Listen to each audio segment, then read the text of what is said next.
Whenever there's a murder, it's the job of detectives to find out who the killer is and how they killed. And often it's forensic evidence which provides the clues. The finding of his DNA wasn't just on the murder weapon, it was on a most important part of the murder weapon. This evidence was the breakthrough that we needed. The forensic evidence in this case was crucial. In this series, we shine a light on how cutting-edge forensic techniques and the power of science brought the most dangerous killers to justice. A truly horrific criminal, a monster. It's a hammer blow. You don't know how you're going to carry on. We'll hear how some of the most disturbing crimes were solved thanks to the tiniest fragments of evidence. He basically said to me, she's in the house, go and find her. The amount of blood that was there indicated that there was a frenzied attack. There was no reasonable explanation for them if that's why he changed his plea. And how even the most forensically aware of killers couldn't beat the experts and hide their crimes. The key thing about having a DNA profile is you've got probably the sharpest tool in the box. I was so elated beforehand. We didn't have the evidence, and all of a sudden, we'd cracked it. In this episode, We uncovered and slightly disturbed 2 bones, which looked very, very much human. a terrible discovery in a remote field where police have been led by a man whom no one suspected. Talking to his neighbours beforehand, and they said, he's the wrong man. This isn't a killer. But he had the blood of more than one victim on his hands. He was asked, anything else you want to say? And he said, would you like another one? This is Forensics, Catching the Killer.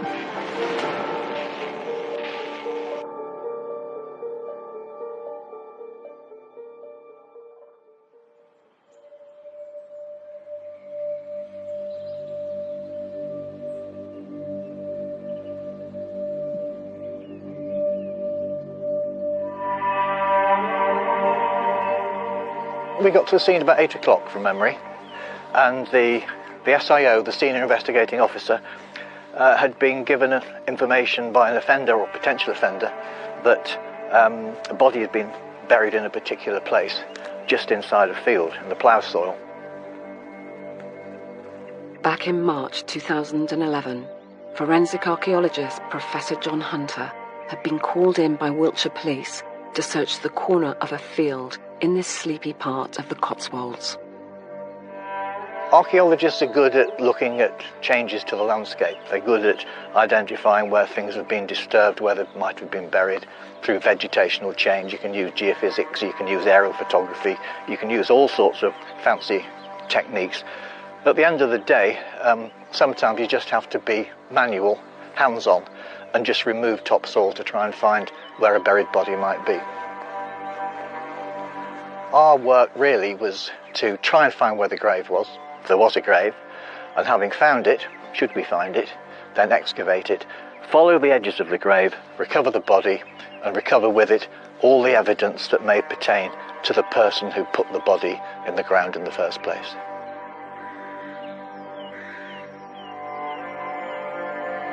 But locating a buried body in an area such as this is far from straightforward. The information we got was quite limited, but that's not unusual. In our experience, when people say they've buried a body in a certain place, the chances are, because of landscape change and time and memory, it's usually not quite in that place. It's usually 10, 20, 30 metres away or in a completely different location. So if someone says there's a body here, then it may not be in that exact place. Despite a full day of searching, frustratingly, Professor Hunter failed to locate the body. We came back the second day, continued our small trenches by hand, using hand shovels, and then decided that it would be easier, more economical, to get a machine in. A machine with a wide bucket, about 3 foot wide, without teeth, and then just draw away the topsoil in a particular area. And the first thing we did was get this machine. We marked out an area I think roughly about 12 by 8 metres, and systematically got the machine, and a very skilled driver, to strip off the soil at about 10 centimetres depth on each occasion. Finally, the earth yielded the terrible discovery which John and his team had been searching for. As the machine was skimming away carefully, it uncovered and slightly disturbed 2 bones which looked very, very much human. And everything stopped immediately at that point. Everybody rushed in and stopped, and no one touched anything.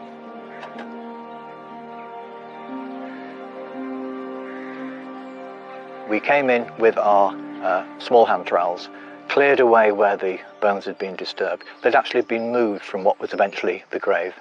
And then we cleared away the loose soil, recalling where it was, and then exposed more bones, clearly human, clearly in a fairly well undisturbed anatomy, and gradually, bit by bit, exposed what turned out to be a grave.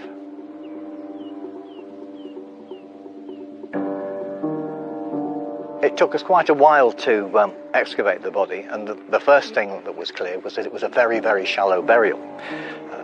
Maybe 20, 30 centimetres dug into hard rock, which would explain why it was shallow. Whoever buried the body there can't have known that it was going to be that hard to dig a body into the ground. The fact that it was close to the edge of the field, where there was deeper soil, plough soil, made it slightly easier, I suppose. But it was very obvious that the body was laid out on its back, but it wasn't all present. The contents of the grave were as sad as they were terrible. Local TV reporter Rob Murphy visited the scene. Only partial remains, awfully, missing her skull, her hands and her feet. Successfully finding the body was only the first part of the investigation. The next crucial stage was identifying the victim. Many people might think, well, you've got the remains there, surely you could just get DNA from the bones. Actually, frankly, isn't that easy to get DNA from bones? You have to go through a whole process. But forensic analysis and scientists looked at it, and they were, fortunately from the investigators' point of view, they were able to get a match because the young woman was on the National DNA database, and her name was Becky Godden-Edwards. And she was on there because she committed a minor crime many, many years before. But because of that, she was on the database. Becky Godden-Edwards had lived in Swindon until her disappearance in 2003, the last time she was seen alive. Now investigators needed to understand why she had been murdered. That quest started with the man who had led them to the field in the first place. His name was Christopher Halliwell, and he was already being held by police for the murder of another young local woman.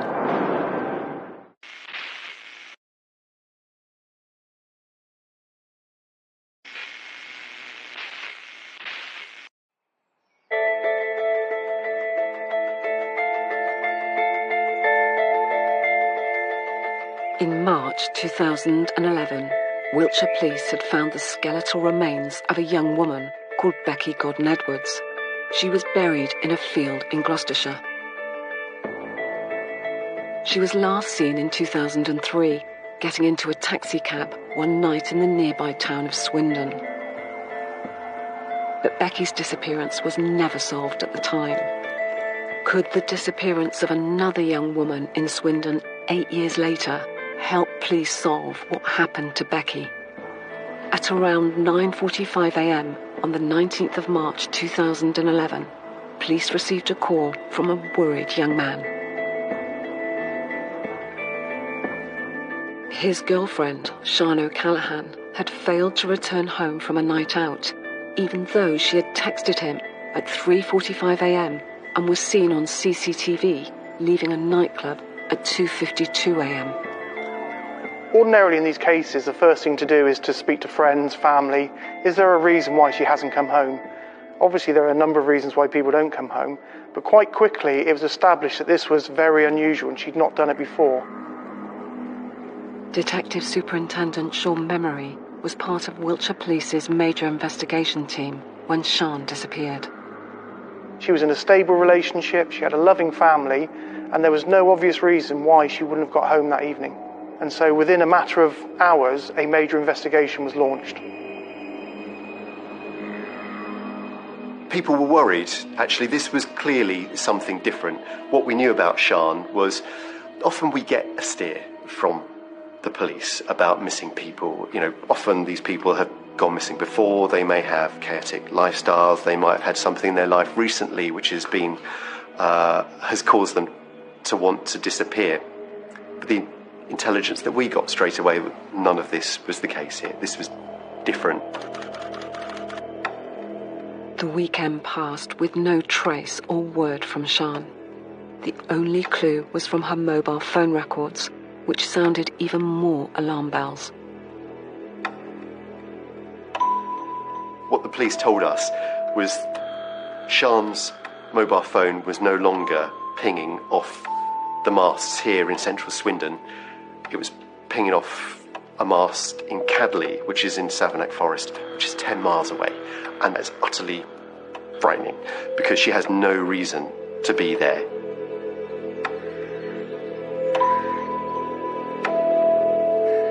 A huge search was launched in that area, with a massive turnout from the community to assist the police. They had people out in horses. They had the police helicopter, heat-seeking helicopter, and some police were there looking. But news grew. And by that afternoon, there were coachloads of people who had been laid on from Swindon to there. There were church groups, there were friends groups, and by that evening, there were many hundreds of people who had been bussed, who either just randomly turned up or had heard about Sian being missing. You know, this had touched this town. And while huge efforts were underway searching through 4,500 acres of forest, back in Swindon, detectives were starting to comb through the town's CCTV records. Footage of Sian leaving the nightclub is found and analysed closely. So as Sian came out of the nightclub, she walked along the street and you could just see in the distance a car slowly pulling up alongside her, but it was out of shot of all cameras. The next shot further up the road, Sian is no longer to be seen. So there's a fairly strong inference to be drawn that she got into that vehicle, which at that point was completely unknown. The image was not clear enough to identify the vehicle in the distance, but there were other clues the police could work from. So one of the first things the investigation did was send it off to an expert. Could you identify from the headlights what type of make, model of vehicle that was? From that, it was established that it could be a Toyota Avensis, which obviously narrows down the type of vehicle you're looking for. And quite unusually, as the vehicle went by, you could see like a shiny sticker or similar on one of the passenger doors. Again, not particularly visible because of the quality of the camera, but quite an identifying feature. The first thoughts for the team was this a taxi? It's unusual to have a sticker, sort of 2 foot by 3 foot stuck on the side of a car, but without a registration number, there were probably several hundred taxis not only working in Swindon that night, but travelling in from nearby towns. To try and narrow down the search for the suspect vehicle further, police then called up the many hours of footage from patrol cars equipped with ANPR, automatic number plate recognition. That search led to a staggering find. A passing patrol vehicle earlier on in the evening had passed a Toyota Avensis. No offences disclosed, but it had recorded the registration number of the vehicle, which revealed Christopher Halliwell as a registered keeper. Who was Christopher Halliwell, and might he know where Sian was? He was a regular complainer to the police when people either run away from his taxi or he witnessed assaults or was assaulted himself. So he was in our system, so it was a complete shock that a taxi driver who we all should trust should be the main suspect. Further digital analysis linked Halliwell's car even more closely to the last sighting of Sian on CCTV. The next thing to think about is Sian alive? If she's alive, do you want to notify Christopher Halliwell that he's a suspect? So do you stay covert, or do you go over and arrest him? The decision made that day was to stay covert and place him under surveillance. In the days that follow, Halliwell is observed burning the taxicar seat covers and seemingly scouting out remote areas. Then later, he is monitored as he buys a large amount of paracetamol from a pharmacy. So they take the decision to arrest when the surveillance team watch him buy suicide levels of tablets on Thursday morning. That's when they strike and arrest him. We heard that a house in Ashbury Avenue, which is in a very nice suburb of Swindon, was being searched. It was clear that this was the man, he was the prime suspect, and neighbours frankly couldn't believe it. I was there doing a live report for the news that night and talking to his neighbours beforehand, and they said, he's the wrong man. Chris isn't a killer. My car breaks down, he'll fix it for me. He'd drop us to the airport. He takes my daughters to school. You know, a man of trust. And he was the man, he was the prime suspect. Time was passing, and so were the chances of finding Sian. So, 5 days after she went missing, and with Halliwell in the hands of detectives, they used special legislation to secure information about her whereabouts. The provisions of the Police and Criminal Evidence Act allow for an urgent interview to take place. And that's allowed to take place if there's, for instance, someone outstanding, a victim that could be saved. So that interview took place in the car park without a solicitor, without access to his rights at the police station. And over a prolonged period, close to 4 hours, Christopher Halliwell made an admission that he had killed Sian O'Callaghan and agreed to take the officers to where he had lain her body overnight. For me, it was most unusual that a murderer is going to make any admissions. Normally they want to see what evidence you've got, they want to take legal advice. So I think the team were extremely shocked that he was prepared to take them to where Sian was laying. And I guess initially they weren't sure whether that was going to be true or not, but sure enough, he took them to this deposition site in Uffington, stood looking down a bank and pointed to a spot where they could see the body of Sian O'Callaghan.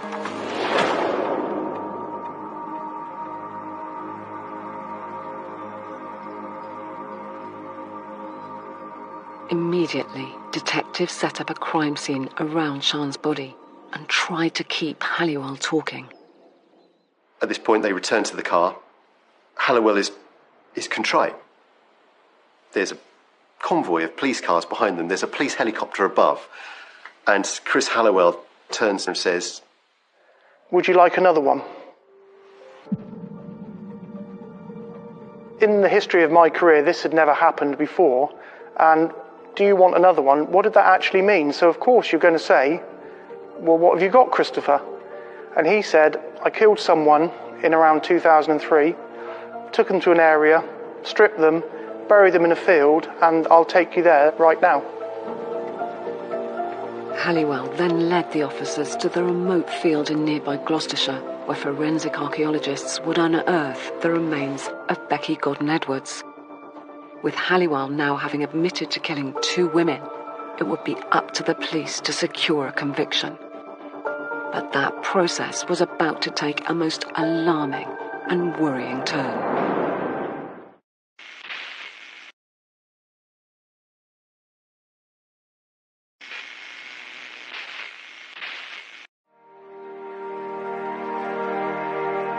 In March 2011, a taxi driver in Swindon called Christopher Halliwell had admitted to the murders of 2 women, some 8 years apart, and he'd revealed the sites of where he had left both their bodies. One of them, Sian O'Callaghan, had been missing for a matter of days before the killer showed police where he'd left her. The other woman, Becky Godden Edwards, had been reported missing 4 years earlier by her mother, Karen. Despite a turbulent and chaotic life in the years leading up to her disappearance, Becky's early childhood had been idyllic. She was such an angelic little girl, and I always say sugar and spice and all things nice. That was Becky, and she really was a sweet little girl. She used to giggle a lot. She always loved nature. She loved animals. And of course, as she grew up, she loved reading. She loved school. She had lots of friends. She was always in the garden. She had a little vegetable patch. When she was 11, she started the big school. That was when her troubles began, because she was bullied.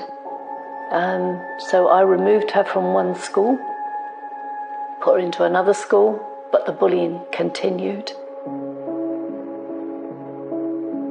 Becky started to self-harm and even attempted suicide. She was then given a child psychologist to work with her because they wanted to get to the bottom of it. Oh, it was a terrible time. It was a really awful time. She then wanted to take her exams because obviously it was nearing her exams. She was almost 16. She then had to go into what they called an interim school.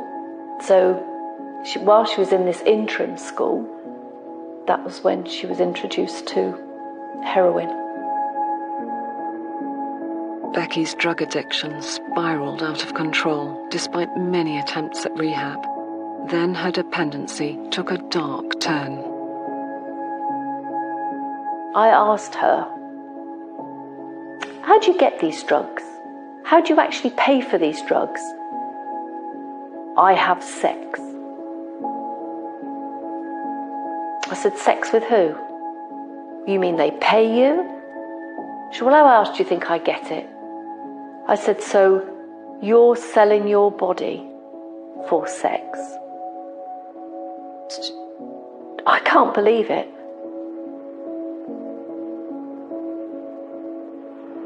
Karen did everything she could for Becky. You know, this is a middle-aged mum living in a beautiful house in the outskirts of Swindon. She would go out and score drugs for her daughter, so her daughter wouldn't have to do it, you know.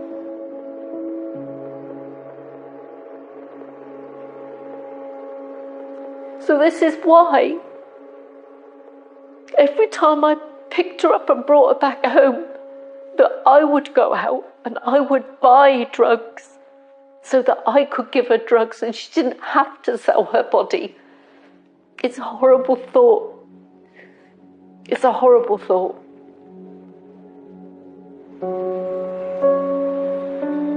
But despite Karen's selfless efforts to protect her daughter from sex work, Becky's dependency worsened.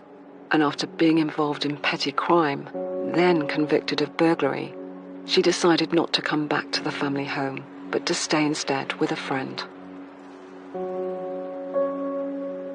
She said to me, Mum, I can't keep putting you through this. She said, I love you, Mum. I can't keep putting you through this. She kissed me on the cheek. And she said, I'll come back when I'm clean. And she just walked away and I could see her just walking away. And that was the last time I ever seen my daughter alive. It was awful. It was awful. Becky's family tried to track her down over the months and then years that followed. But despite reported sightings of Becky by various acquaintances of her family, she never returned. Even though people had said they'd seen her, there was something inside of me just felt it wasn't right. So we went to the police station and asked whether they'd heard anything, because I thought they knew her. You know, she was known to the police, so they would know. They said, no, nothing's been flagged up. And throughout the years that Becky didn't come home, Karen continued to buy Christmas and birthday presents for her daughter, hoping that one year she might turn up to receive them. I didn't want her to feel that she'd been left out. And even my mum used to buy her Christmas presents and a birthday present. We'd write a card out and it started accumulating. So we put them into bin bags and boxes and we'd put them up in the loft. So when she turned up eventually, we could have given them to her and she would know that we hadn't forgot about her because, you know, her lifestyle was so chaotic. But she was still my daughter and I still loved her.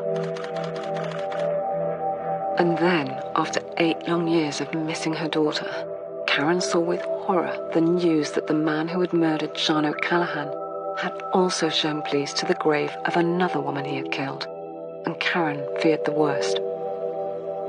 Those fears were confirmed with a visit from police. There were 4 of them stood at the door. And I just said to him, "It's my daughter, isn't it?" And he said, "Yes. Yes, can we come in?" And at that point, I remember just going absolutely hysterical. It was just like somebody just... Oh, it was just like a car crash. It was just awful. It was just awful. It's the news that nobody ever wants to hear. And I remember just screaming because I didn't want it to be Becky. With the discovery of 2 victims, the entire community was stunned, and 2 families left utterly heartbroken. It was now down to pathologists and the use of forensics to piece together how these 2 young women had lost their lives.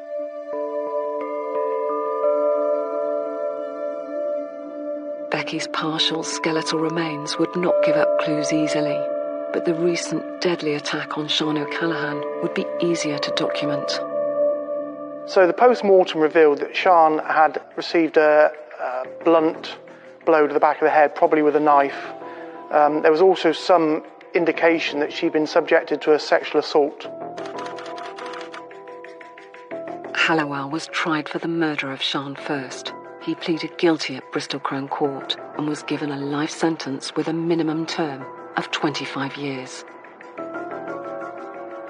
Abuse is hurled at this man as he's led from the court. He walks out, again under the blanket, into the back of the van screeches off, and the mob again are furious. They run down the street after him. But there was no justice for the family of Becky Godden Edwards due to the way in which Christopher Halliwell, who now denied her murder, had shown police to her grave. The only thing that led Halliwell to this body in a field was the confession he had given. And the confession hadn't been given properly in the eyes of the law. And so there was a big legal argument in private, and the judge sided with Halliwell that it wasn't admissible, that they could not show to a jury this confession. So effectively the Becky charge was dropped. They could proceed with Sian because they had DNA links with Halliwell on her body. Some of his saliva was found on her body, and there was some of Sian's blood found in his car. So he admitted Sian's murder in 2012, but the Becky charge was effectively dropped, to the horror of Karen Edwards, Becky's mum. We were told that we weren't allowed to talk about it to anybody. The judge had put a gagging order on us, meaning that he was only going to stand trial for Sian's murder. Sadly, there was no justice for the family of Becky. It had almost been forgotten. And that is why, at that point, I thought, I've got to campaign now. I've got to get this case reopened. It took 3 years, but Karen's determination paid off, and a new investigation was opened with a renewed hunt for forensic evidence to determine just who had killed Becky. When I took over this investigation, I met with Karen Edwards and I made her a promise that I would do absolutely everything I could to bring justice for her and her family for the murder of their daughter.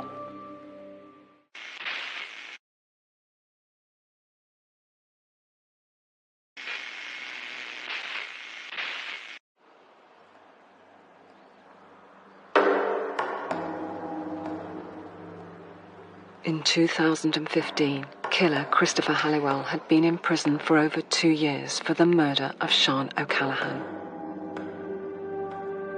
Now the investigation into the murder of Becky Godden Edwards had been reopened, and Detective Chief Inspector Sean Memory had been tasked with finding new evidence to convict Halliwell, the man who had previously told police where Becky's body was and who was now denying her murder. In order to be able to use Halliwell's previous conviction of murdering Sian in the trial for the murder of Becky, Sean needed to find similarities in the evidence of both murders and what the killer had done to the bodies. So Christopher Halliwell is allocated a probation officer from Wiltshire as part of his prison rehabilitation, because even though he's sentenced to 25 years, he's still going to want to be released at some point and find some accommodation. So part of that process was he's seen by a Wiltshire probation officer. He was quite loose-lipped with her. He said a number of things to her about what had happened to Sian, which he'd not said to the police. And one of them was that he'd killed her in Ramsbury, stripped her clothes and placed the items in a pond.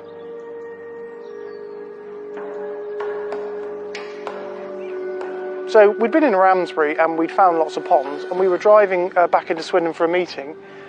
We just drove along and happened to see this pond. It didn't appear on any maps, which was a bit strange. So we just stopped and we sort of tried to put ourselves in the shoes of Christopher Halliwell. Was this the sort of pond that he would have used?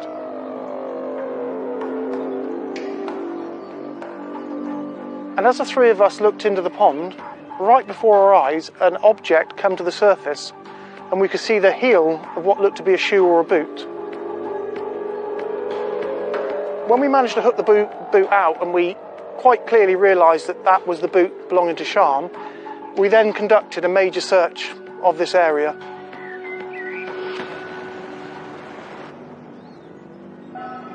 I think in investigations you do make your own luck, and whilst this wasn't a pond that we planned on searching, the fact that we were in here looking around at the right area, we had a bit of luck, and I wanted to be able to use the conviction of Christopher Halliwell for the murder of Sian as part of the evidence. It was much stronger to say to a jury that the man in front of you is already convicted of a murder.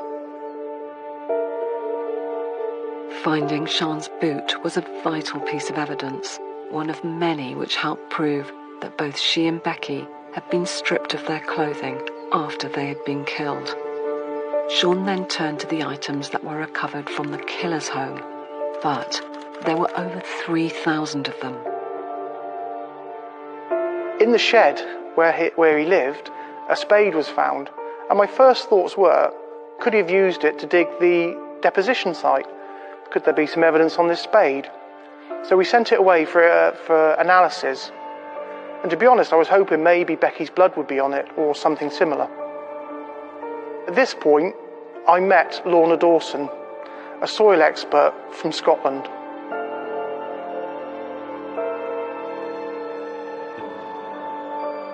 We recovered soil from several spades, a pickaxe, a fork, and pieces of tape that had been adhering to one of the questioned spades. And from all those items, we were able to recover individual sources of aggregates less than a millimetre in size and analyse those individually.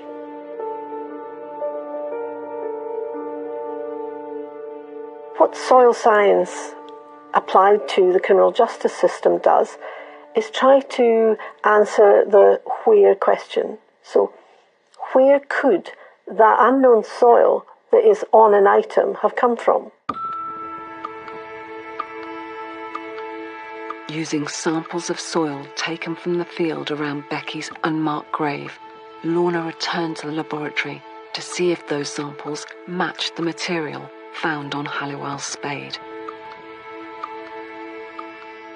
We look at them using a macro lens, describe the colour and texture, and then under the microscope we examine them further to look for any artefacts such as pieces of vegetation, hairs or fibres that might be retained within the soil. Then we take that same sample, hand grind it, and take a portion out and extract it for the organic profile. So that's the profile that's left behind by decomposing vegetation that has grown at that location. The other portion of the aggregate is prepared for the mineralogy of that sample, so that reflects the geology, so the rocks that are underneath that soil from where that soil has developed. So we get both aspects of the soil quantified, and then we can compare that with the known samples where we know they've come from, which are called the reference samples. I was completely blown away when she phoned to say it was so unique in that field that it matched it as close as DNA to the soil on the back of the spade. It was quite an unusual organic profile, so not just a common grass profile or a common woodland profile. This was quite an unusual signature that we got. At that moment, it really built our confidence that it's extremely likely that those soil aggregates had come from the location where the remains were found, rather than any other location. Because indeed, in that corner of the field, as it turned out, we heard after this that the farmer he'd not used this particular corner of the field. So unusual weeds and unusual vegetation had grown there. And that's why we got this really distinctive organic profile, nowhere else in the sample database. This evidence was the breakthrough that we needed. This basically put that spade at the deposition site. I now needed to put that spade into the hands of Christopher Halliwell and also find some other evidence to support that he was there on that night. With physical evidence made available through forensics, Detective Superintendent Sean Memory went on to seek more proof. That proof came when his investigations discovered two key incidents which had occurred in the days around Becky's disappearance back in 2003. Through some research, we identified that on that very night that we thought Becky had gone missing, Christopher Halliwell broke down less than a mile away from the deposition site.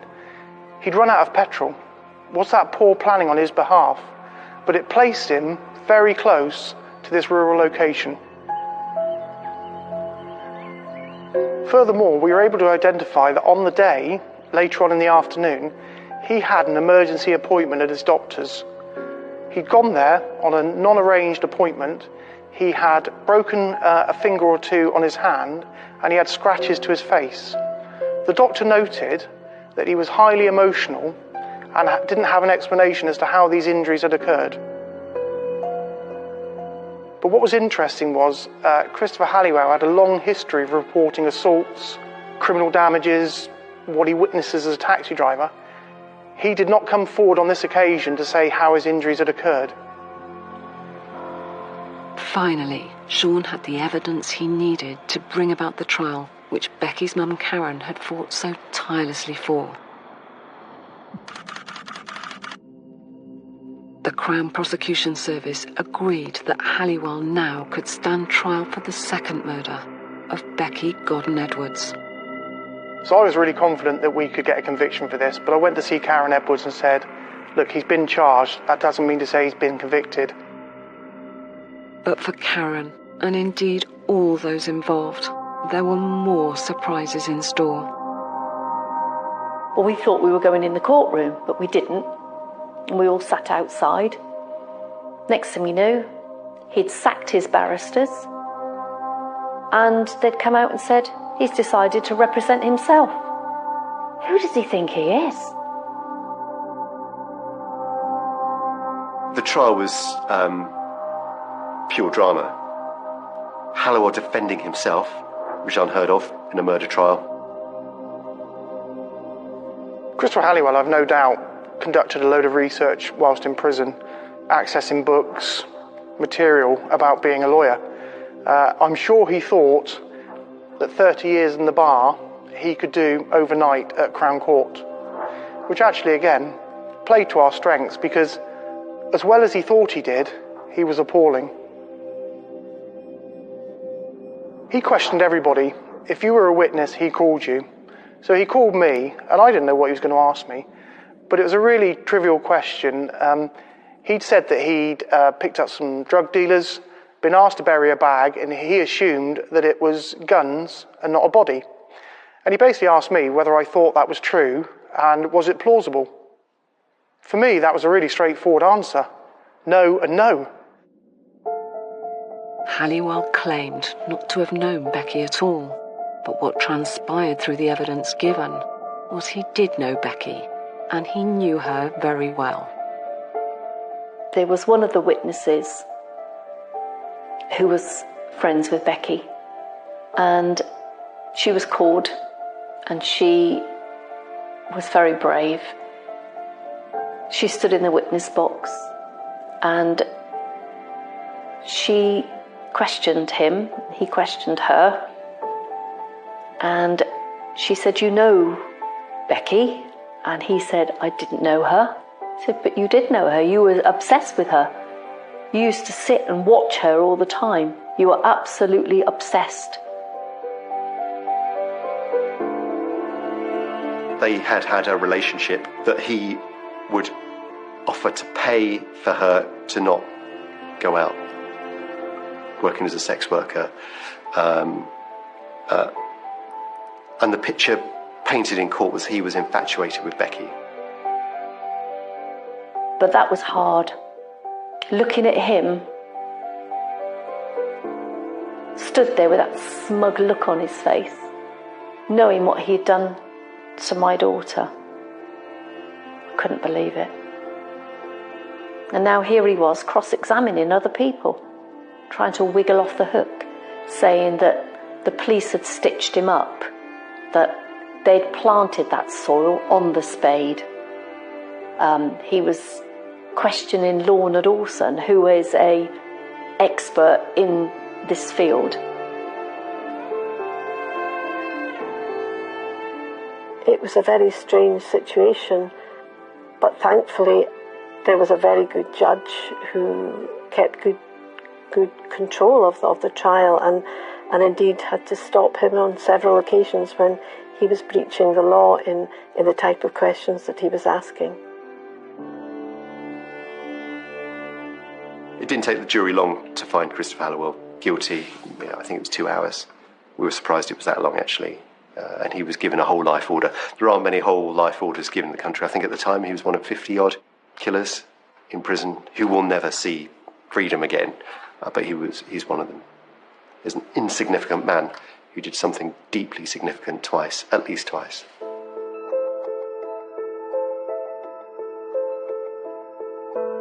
The satisfaction for me is for Becky's family. They'd been denied justice. They'd been denied a proper burial. They'd been denied knowing for 8 years what had happened to their daughter. That's what this should all be about, really, about young Becky, whose mum adored her, whose brother loved her, and was just, a free spirit, and was adored and loved back, and was a big personality by all accounts. And this should be about her, not the man who took her life. Finally, Becky's family got the outcome they had fought so long and hard for.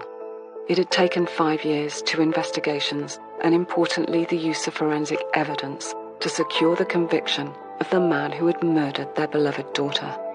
But it was a bittersweet moment for them. Yeah, it was hard. We all went down to the pub and we all raised a glass. And we'd put on the Justice for Becky page. We're all going to raise a glass tonight for Becky. And it was lovely because all the photographs were coming through with people raising the glass. It was just amazing. And we done it. I'll never get my little girl back. But we got justice. We got justice.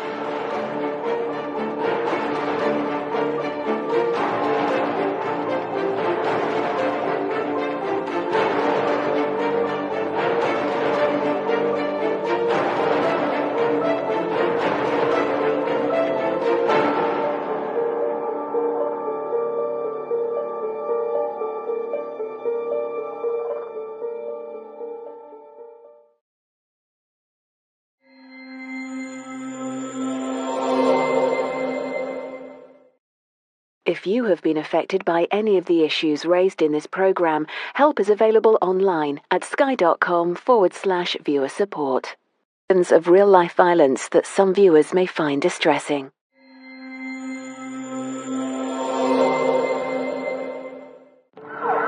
Whenever there's a murder, it's the job of detectives to find out who the killer is and how they killed.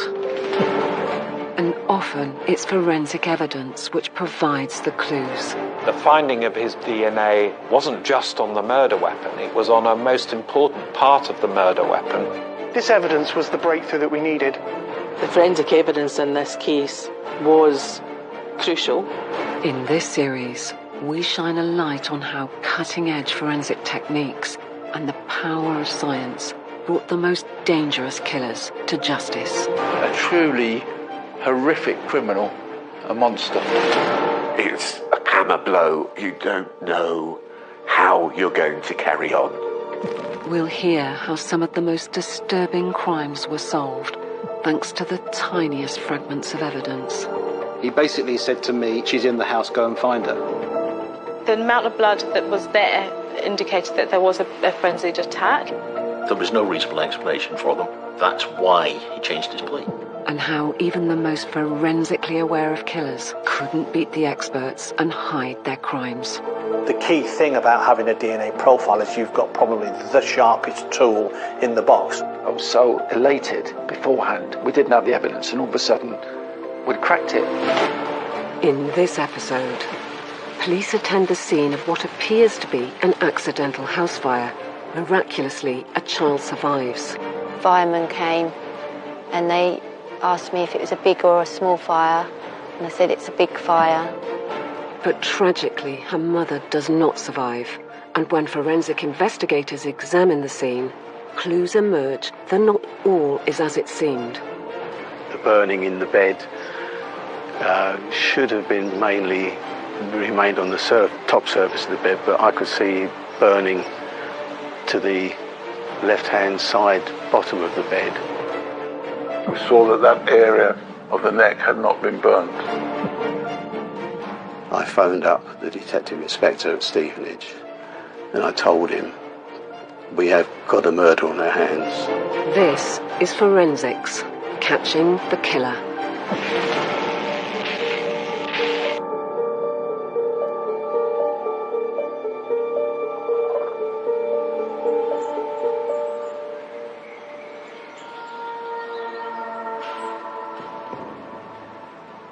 Tuesday, 4th of March, 1980. In the large Hertfordshire town of Stevenage, fire crews received a call about a house fire in the suburbs. The public reported the flames, and a passing milkman took the brave step of breaking his way in after hearing screams from inside. Someone was trapped upstairs.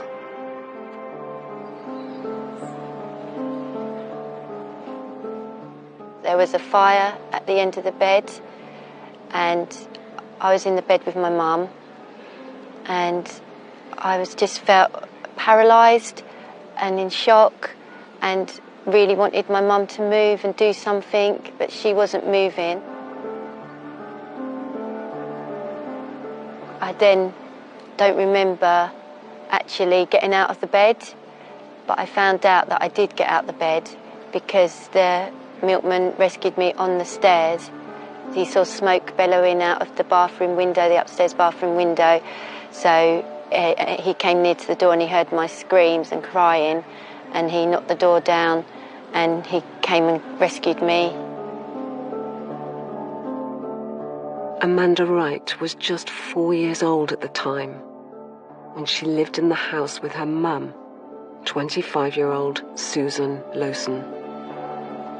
I just remember being on the stairs with him and him carrying me, and I remember looking down at my feet and legs and they were all burnt and blistered, and there's like a big bubble blister on my ankle.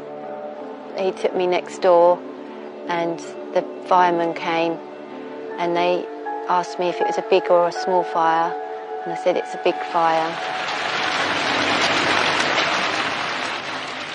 As fire services tackled the blaze, Amanda was rushed to hospital for immediate treatment to the burns on her legs.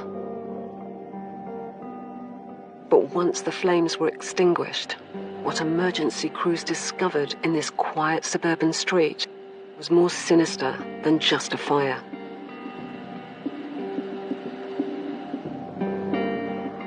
At the time, it was mainly sort of council properties, completely residential, and it was not a bad area at all. It was actually pretty much as you see it now.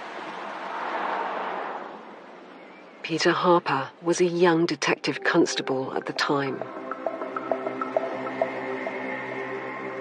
He was about to make a shocking discovery. What I found was the house had been not seriously damaged or internally, but the bedroom, the top floor rear bedroom, was in actual fact pretty badly burnt.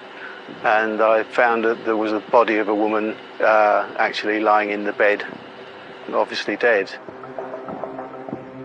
As Peter began to make an initial assessment of the room, some aspects of it didn't make sense. May have been caused by smoking in bed, but there was a few issues that I didn't particularly like, which sort of triggered me a little bit.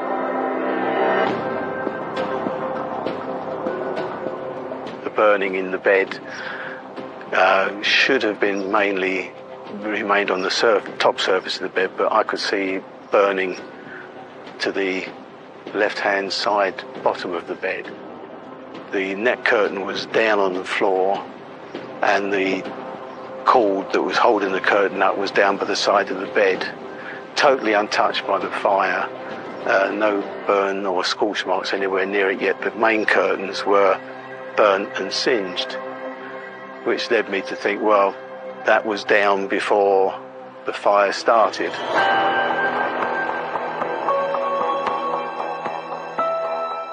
But not everyone involved agreed with the detective constable. They actually did call out a forensic scientist who did an examination of the fire, and he didn't agree with my interpretation, but he's the expert, and so they went with that the fire had started on the top of the bed and not under the bed.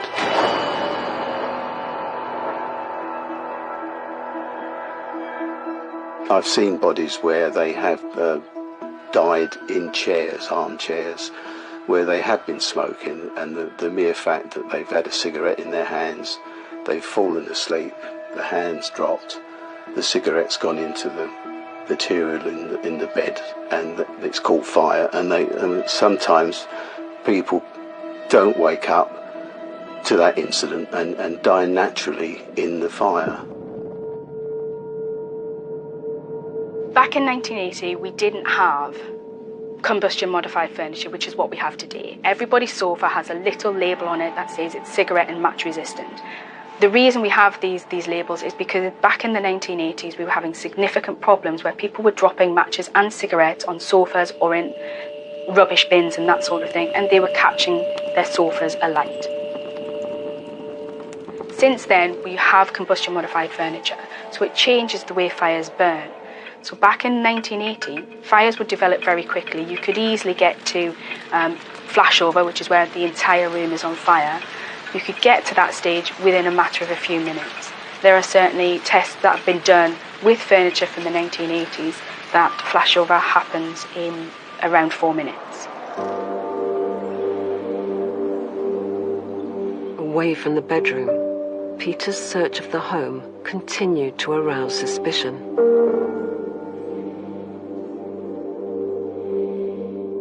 I went downstairs into the lounge area. There was 2 cups and 2 plates, which obviously had been used prior to the fire, and it struck me that it was 2 plates and cups that had been used by adults rather than a mother and child. There wasn't the right crockery for a 4-year-old to be drinking or eating out of. That didn't ring right to me, so I preserved that scene as a separate scene and preserved those items.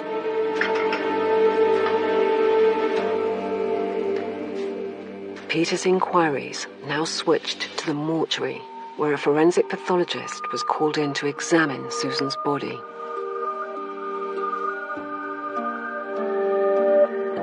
Initially, when we thought about it, could have been an intentional ploy to actually burn her on that part of the body to start with. Because one of the interesting things was when we moved her neck up away from her chest, because the head had contracted down to her chest, we moved it up, we saw that area of the neck had not been burnt. And it was within that area that we found signs of strangulation. I realised then, obviously, my suspicions were correct. I phoned up the detective inspector at Stevenage and I told him, we have got a murder on our hands.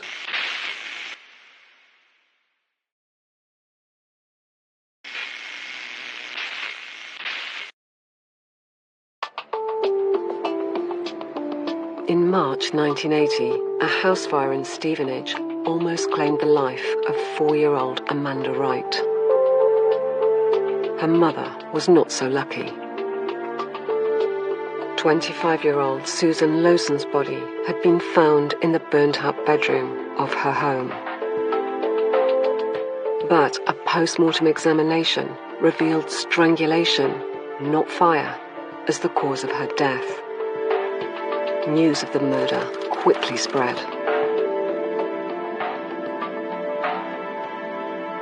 Stevenage is divided into a number of different neighbourhoods, and people would be friendly within the neighbourhood, but you would never leave your door open in Stevenage.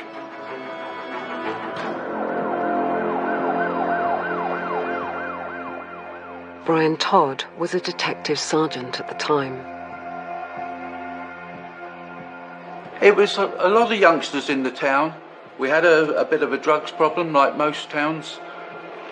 There was a number of burglaries to deal with. Wherever you've got drug offences, you've got burglaries and thefts and shoplifting for people to finance their drug addiction. But it was a normal town, nothing out of the ordinary.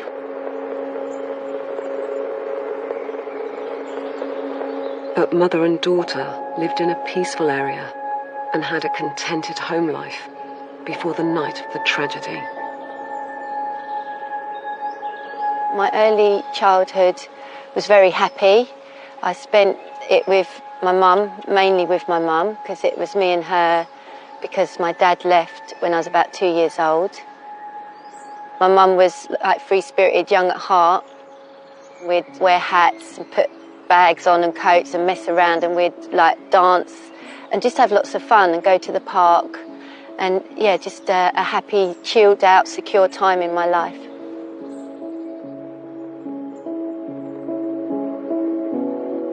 Of course, Amanda was very young, so Susan couldn't work. I believe she had lodgers to pay the bills, so that helped her to get by. Katie Whites was an author who would later go on to write a book about Amanda and her mother, Susan. She'd gone through a sad period. She'd married David Lowson when she was pregnant with Amanda, and unfortunately the relationship hadn't worked out, which was a source of sadness for her. But she was very happy to be a mother, and according to Amanda, she was very devoted and very loving. She used to take her out all the time to a place called the Lakes in Stevenage, where they used to play in the playground, and she was always, very devoted. She wouldn't let Amanda out of her sight. And she lived on her own, so she was quite independent, although she had her parents round the corner from her, and she saw them off. And apart from that, she didn't go out much. She was a stay-at-home mum.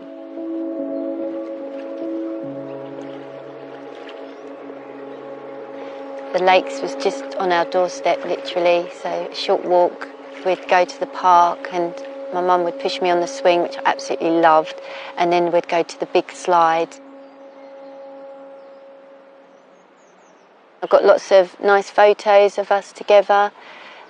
Sometimes I'd be dressed up in like a ballerina outfit, pink one, and I'd be like doing little poses in the garden. She loved music, Motown, and she liked soul, and she liked pop music, David Bowie. She liked horses, she had a horse, and she loved animals. She wrote some beautiful poems that I ended up getting, which were brilliant for me, gave me a source of strength growing up and going through my teenage years.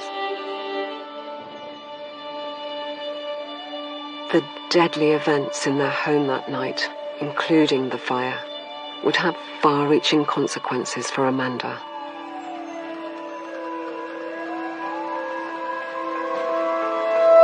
She had quite serious burns on her lower legs, and back then in 1980, skin grafts were still a relatively new procedure, and a specialist surgeon was brought in from London to complete the operations.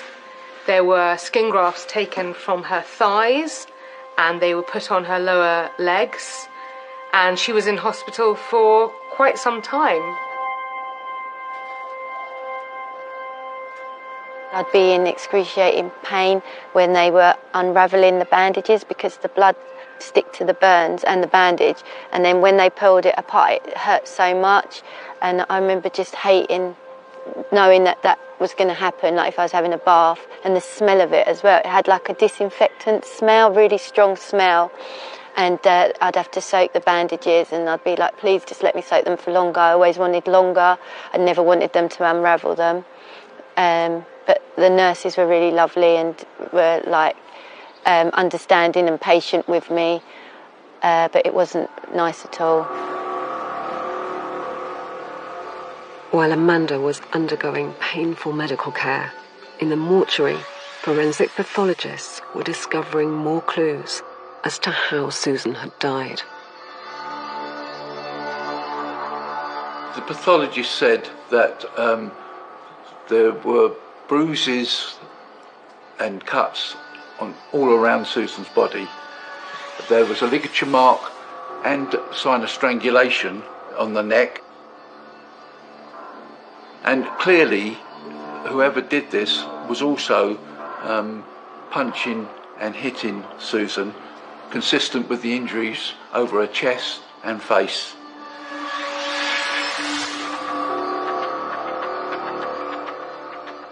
Susan's body was starting to reveal some truly harrowing injuries.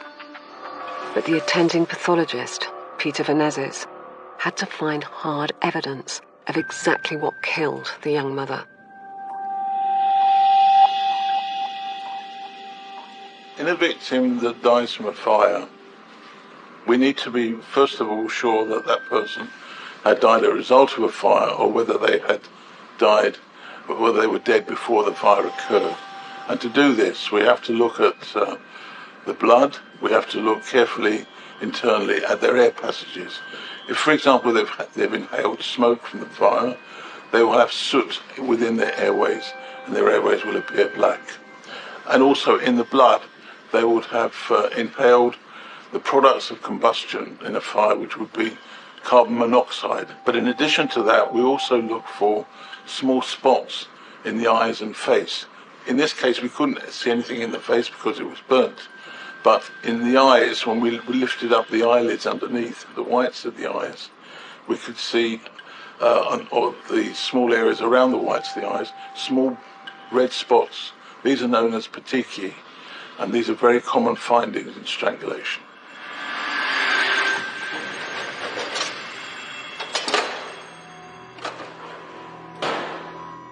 All the evidence was pointing to foul play, rather than fire being the cause of Susan's death.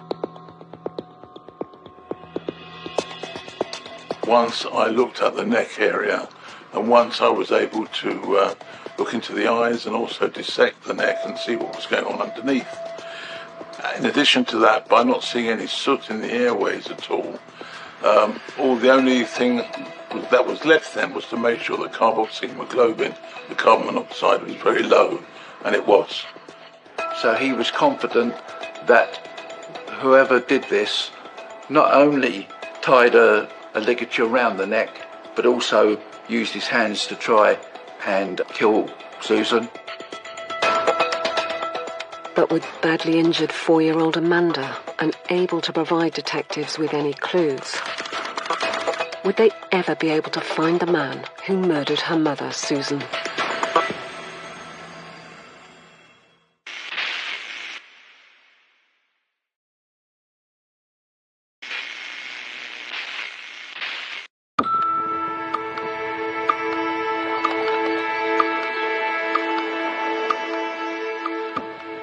In March 1980, 4-year-old Amanda Wright was miraculously rescued from a house fire in Stevenage. Amanda's mother, Susan, had been found dead in the wreckage of the blaze.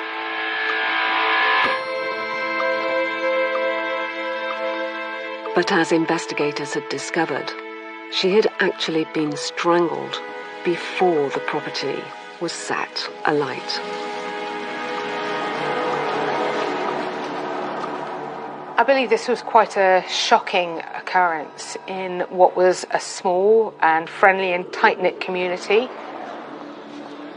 And because the fire had concealed the fact that there had been a murder, the police then tried to engage the local community to catch the killer. They put out appeals in the local paper, in the Stevenage Comet, to ask and engage and ask the people if they'd seen anything, if they had noticed anything unusual. Maybe they had sat next to the killer on the way to work. Maybe they'd seen somebody coming and going from the house. There were general appeals for eyewitnesses as well as to try and find the perpetrator.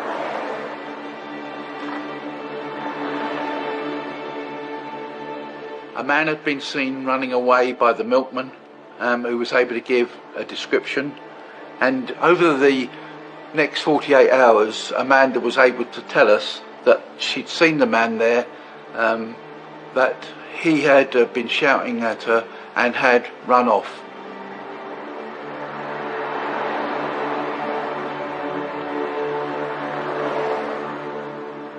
Young Amanda was now starting to claw back her memories of the horror in her home that morning. And the first thing I remember was hearing the alarm going off. It was a constant bell ringing alarm from the clock.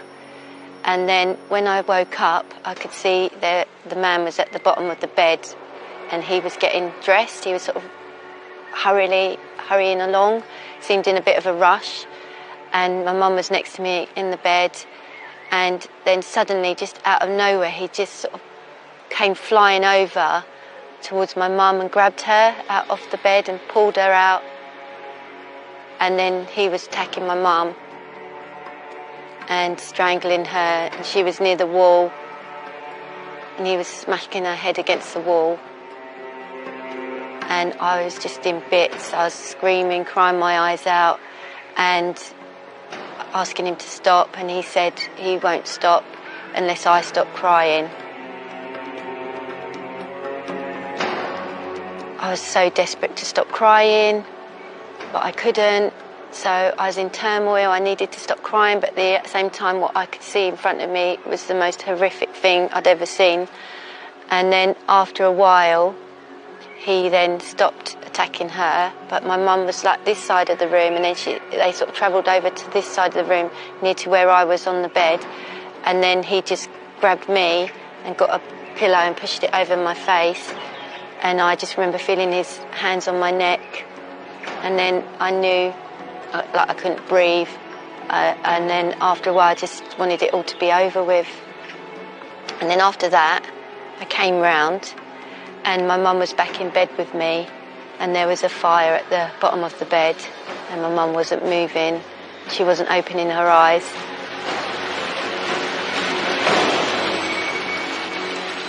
And that I must have lost consciousness because it went blank, and then it seemed so different when I came round to how it was like before. So, and then with my mum back in the bed with me, and the fire, and she couldn't move, and I just wanted her to open her eyes, and I was really tempted to get my fingers and pull her eyes open, but at the same time I felt like I couldn't move, I couldn't do anything, and I was very scared.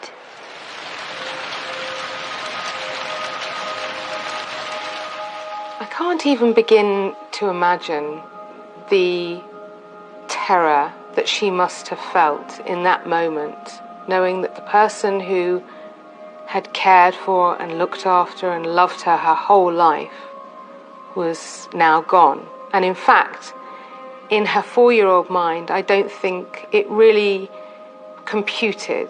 I think she felt that if she could just wake her mother up, it would all be all right. But the fire, of course, just got bigger, and it was climbing higher and filling up the room.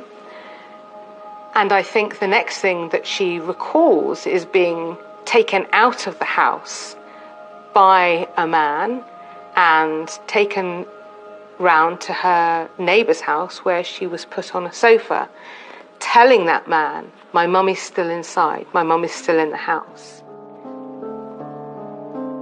In the days that followed, forensic investigators at the crime scene were struggling to find any evidence that could identify Susan's killer. There wasn't any blood as such, not from the suspect. You were very restricted in what you could find in those days. There was obviously, you could find fibre evidence and things like that, but when it's gone up in smoke and flames, that side of it goes out the window. But there was one tiny shred of forensic evidence they did find, and it was one of the oldest and most trusted sciences in police forensics. There is a procedure for getting fingerprints from items within fire scenes. Now, everybody has seen the use of what we call a squirrel brush with powder on it in order to expose fingerprints. In fire scenes, you can still use that same technique if it's something that is away from the area of burning. If it's within the area of burning, or if it's within the room of origin and is smoke-stained or sooty, there are other techniques that can be used. And one of them is to use the soot on the item itself as a developing powder. So you would brush the soot, and the fingerprint self-develops with the soot.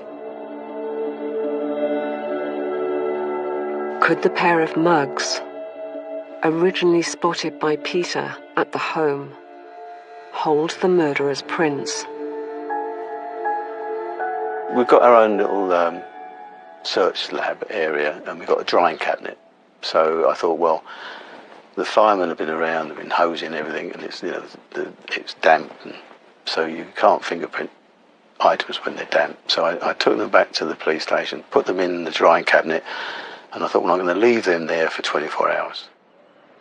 Hoping that some fingerprint evidence had been preserved, Peter's patience paid off. I'm almost certain that I got the victim's fingerprints, and then on the other cup I found a fingerprint mark. I think it was only just the one, and that was sent to police headquarters, fingerprint department. They put it through the national system and it came back as the suspect. And that gave us the name to give to the investigating team. And then they did the work. They went out there and found it. And that name was John Dickinson. John Dickinson was a local park keeper. He was identified as the main suspect in the murder of Susan Lowson. It came out that he had another conviction for arson in the 70s when he had set fire to his bedsit in Newcastle. He'd been found guilty and convicted, sentenced to a 3-year prison term for that crime. So now we have an identification on the coffee cup, which probably meant that it was a recent visit by the offender Dickinson to the house. Plus the fact that when we looked at his previous convictions, especially the one for an arson, he became the main suspect or the only suspect.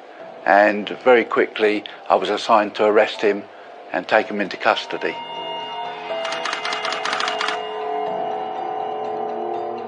Along with the detective constable, I went to the address where he was living, arrested him for murder. He was quite aggressive, as was his wife, but we took him to Stevenage Police Station. We knew him locally to be a burglar. He had a previous for violence, so we knew enough about him to think that this is our man.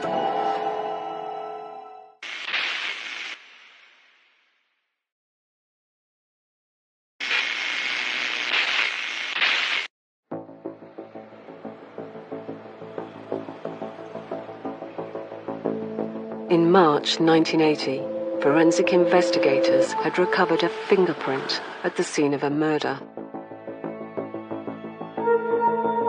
25-year-old Susan Lowson's body had been left in her bedroom, with her 4-year-old daughter, Amanda, still alive. Then the room had been set alight, but miraculously, Amanda was rescued. Now, police had a suspect whose print matched one found in the victim's house. This is the police station that John Dickinson was brought to. In 1980, he would have been brought in to the cell block. He was held there for several days of interviews. The interview room where he was interviewed was upstairs on the other side of the upper windows, which was the CID office, and the interview rooms at the side.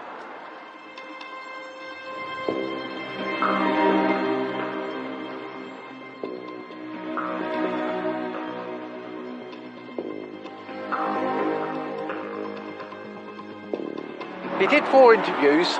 The first one, he denied he'd ever been to 13 Cole Street Close, and that he didn't know, other than a very brief meeting 2 years before, he didn't know Susan Lowson. The second one, he admitted he was there and that he was there for the purpose of trying to get lodgings, that they got on well together. According to him, they had sexual intercourse, and about 2 o'clock in the morning there was a knocking on the door and a man apparently arrived that he didn't see, but he didn't want any aggravation. When Susan went downstairs to let him in, he escaped round the back door. Absolute lies. This was just one version of events told by Dickinson, but he changed his story several times, including one where he claimed to be just a burglar who set fire to the house to hide evidence of his break-in.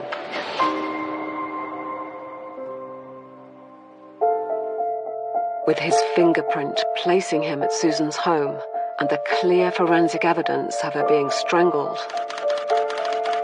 Dickinson was charged by police. He was brought to trial quite quickly in September 1980 in St Albans Crown Court, where he pled not guilty.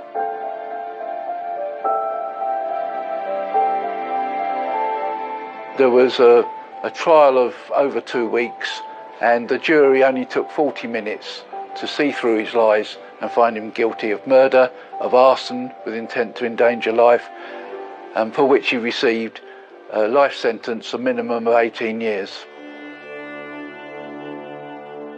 But who was John Dickinson? And why had he murdered Susan on the night of the 4th of March, 1980? John Dickinson had been living up in Newcastle until he was actually imprisoned for an arson up there. John came to live in Stevenage, where his parents lived.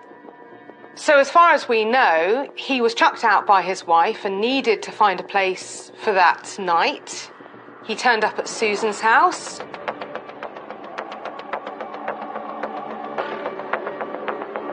Susan and Dickinson only met each other once previously, which was 2 years prior to the offence, when Dickinson had been at a house when Susan visited someone else.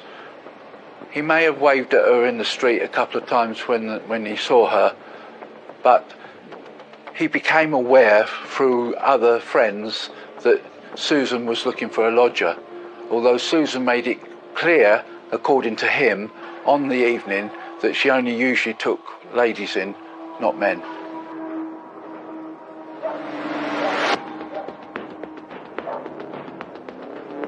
I think he had his suitcase with him.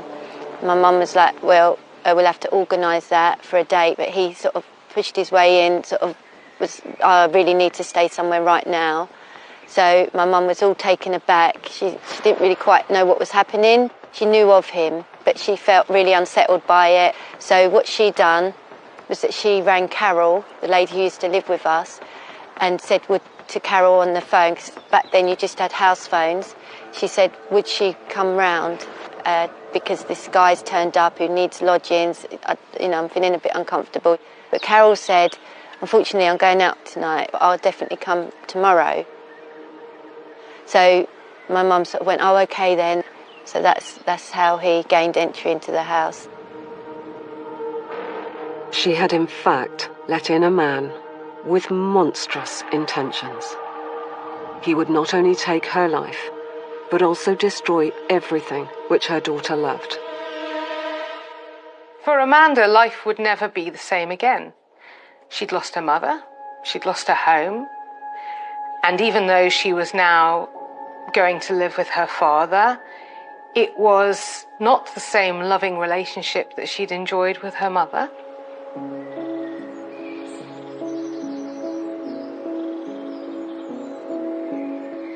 Mum's parents put the grave here, my grandparents, and they put my mum with her nan, May, so that she wasn't alone, and she really got on well with her nan. They had a close relationship, so that's why my grandparents wanted her here. It feels like a good thing that I've got good memories of my mum, and also I've got lots of photographs of me and her together. So that's brilliant for me as well, because I can see them, I can look at them and know that we had good times, they're real, I can hold them in my hand. So I feel happy that there was lots of photographs taken of us together. So I've got the photographs of my mum, I've got the poems that my mum done. So yeah, that all means a lot to me, it's so precious to me. I do often wonder what my mum would be like now. All through my childhood, I often thought about her and I wondered what she would look like, what clothes she would wear, what job she would have, what her interests would be. yeah, all of that stuff has just been erased. It never happened, and it never will happen. So it's just like a massive void of curiosity, of wondering, but never knowing the answers.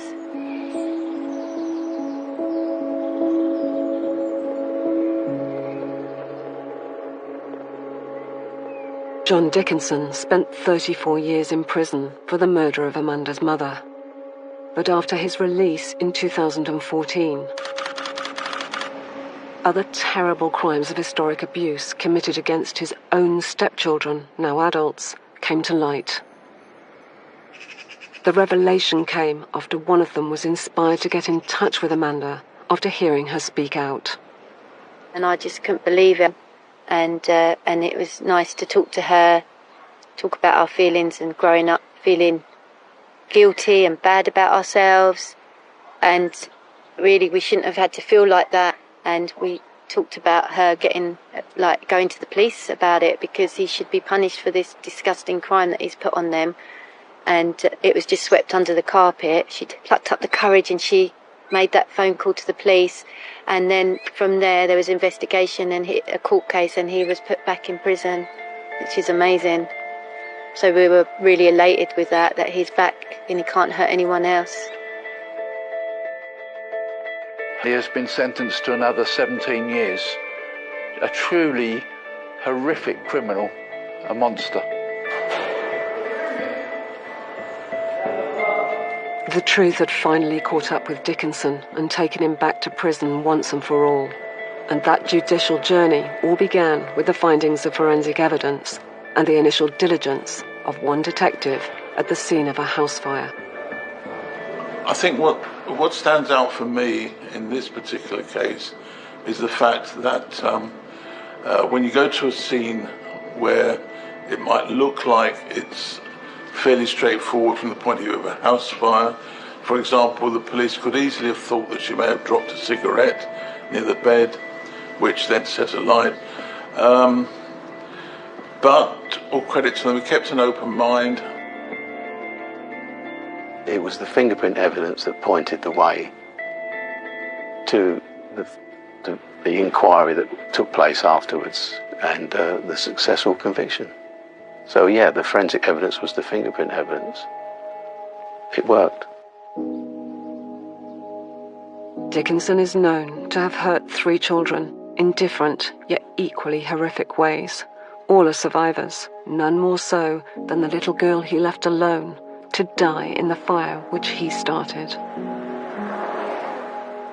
I think the worst thing for me was the fact that it wasn't actually the murder of the victim, which is horrendous in itself, but it was the fact that someone could lock a 4-year-old child in a bedroom and leave her there to burn to death. That is the thing that really is horrendous. I can't even explain the feeling about it. It's just horrible. The man who killed my mum left me a terrified child. I was so scared of him. I knew him as the bad man, and for a very, very long time I just feared him as this big monster that could hurt me. Even today I still have anxiety, so it's still with me today, and the sadness of not having my mum and the longing to have my mum will never leave. It never leaves, that mother-daughter relationship.